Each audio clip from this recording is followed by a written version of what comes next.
There's just so much more. When you're talking about the creative economy, you're not just talking about, money, you're talking about development, you're talking about ideas, you're talking about creative networks of individuals that are using their thoughts and their ideals to potentially solve challenges that affect the entire whole. You're not just talking about, an artist having an exhibition in a gallery.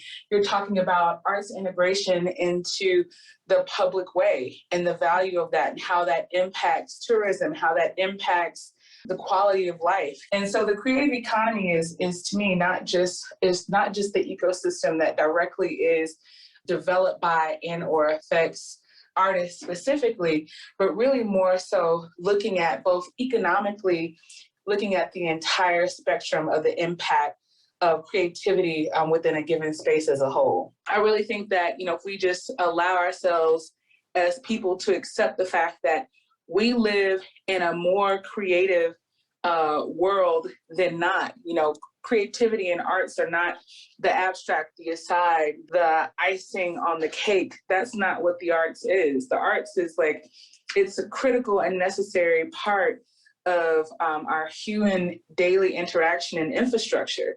It's only when you get to a space where people are needing to place creativity, arts, and contributions into models, relegate them into different models where we're able to determine who is worthy or what is worthy of funding in one way or another, is that you start to pull it apart. But in its purest sense, we are consistently every day engaging in and responding to the creative arts. I think that it's important for artists, just in general, let's say creatives, artists, creatives, because I think shared language is important. There's a lot of politics in language, and usually with politics, economics is hand in hand, right? And I think it's really important to say or note that I believe as an individual and also as a leader that artists and creatives should have the ability to develop and maintain a level of economic stability in the places in which they live, wherever they decide to live. They should be able to do that. And that should be whether or not they decide to work in or with or alongside any particular institution. And I believe that policies, laws, et cetera, should really support that. Any laws that prevent artists from being able to make and be, especially in the city where they live, is really challenging for me. It doesn't really make a lot of sense because, it's like you have artists that are contributing to so many spaces and people are bringing them into spaces, into organizations, into projects because of their original thought, not because of something that these artists were boxed in to think about. It was in their free space, in their free time, whether they had practiced it before or developed it entirely on their own. When thinking about the creative economy, we're really talking about what affects usually the hyper-local creative economy, not necessarily, the artists who are, selling, $24 million paintings, et cetera, et cetera.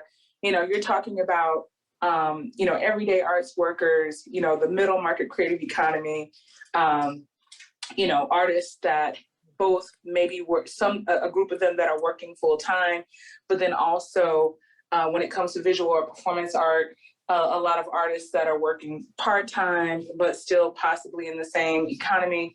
So you have a lot of performers who are also, instructors, musicians that are music instructors, et cetera. And that is a part of the creative economy as well. It's not just about teaching financial literacy and things like that to artists or sharing platforms in which they could sell their items.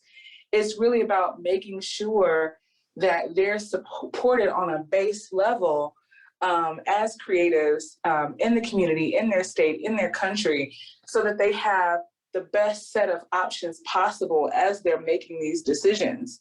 It's everyone that's in debt was not terrible with money. I mean, you have artists that I know several who had almost a full year of a tour booked, or was in the process of debuting their first album and had invested in it, and so forth and so on. And the next thing you know, your income for the entire year is gone. What does art not make better? I mean, when you're talking about put it this way, think about it. If your restaurant is struggling or your retail concept is struggling, what makes it better?